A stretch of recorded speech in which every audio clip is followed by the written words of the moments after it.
Connecticut, Tennessee, the only two programs that have ever secured 3 or more national championships. Baylor and Notre Dame have that opportunity in front of them. Good pass to Turner.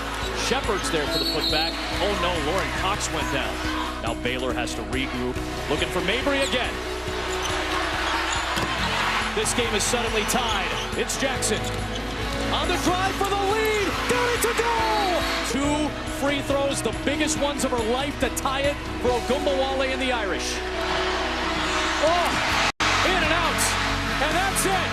The Baylor Lady Bears, 7 years later, are back at the top of college basketball.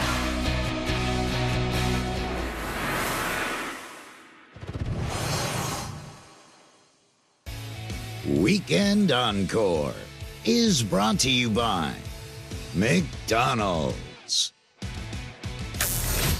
Man, that was such a fun watch on ESPN down the stretch. Great game, great Final Four. The closest women's Final Four in history. 3 games decided by a total of 11 points. It was just the second title game decided by a point. The first since '94 when North Carolina beat Louisiana Tech. Maria Taylor with more from Tampa. The Baylor Lady Bears end their season on a 29-game win streak, and none more important than the national championship game against Notre Dame. For the 3rd time, they'll be dancing all night in Waco and bringing home the title in women's basketball. And they did it by beating the Fighting Irish at their own game. Coming in to this one, Notre Dame led the entire nation in points in the paint. Look at how many Baylor scored on the Fighting Irish. And they also like to get up and go in transition, averaging 16 points per game in fast break. Baylor outscored them on the run. Welcome inside of Amalie Arena, Maria Taylor alongside Nell Fortner, Rebecca Lobo, and Andy Landers. And we had an X factor that showed up and showed out in this one, Nell. It was the LSU transfer, a graduate student who decided to come to Baylor to play in a national championship game. She put up 26 points, and her name is Chloe Jackson. Her name is Girl on Fire. That's what she is right now, because the game started and she was on fire.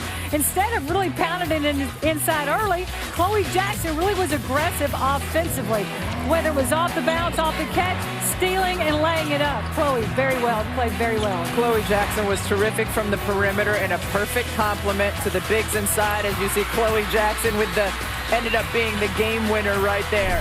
Kalani Brown, though, is the player, the All-American, who has really helped Baylor get to this moment. At 6'7", she owns the paint. She owns especially that left side of the block. When she seals defenders, she's going to finish. 10 of 16 on the night, 20 points, 13 rebounds.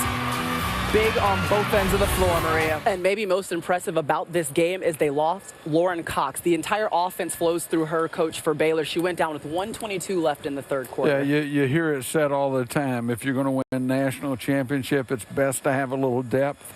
Baylor had that tonight, and Alicia Smith came in, played exceptionally well, a freshman, 7 of 9 from the floor. But this is a Baylor team, the #1 seed in the tournament, a team that many thought all year long was the best team in the country. They're national champions because they play on both ends of the floor. Excellent on the offensive end, terrific on the defensive end. Yes, Baylor led it by as many as 17. Notre Dame battled back, made this a 1-point game, but ultimately it's the Baylor Lady Bears who will be taking the crystal ball back to Waco, an impressive win in the 2019 national championship. All right, that was a close one. Some nervous future bettors maybe out there who made plays before the year. Remember, the Dodgers had the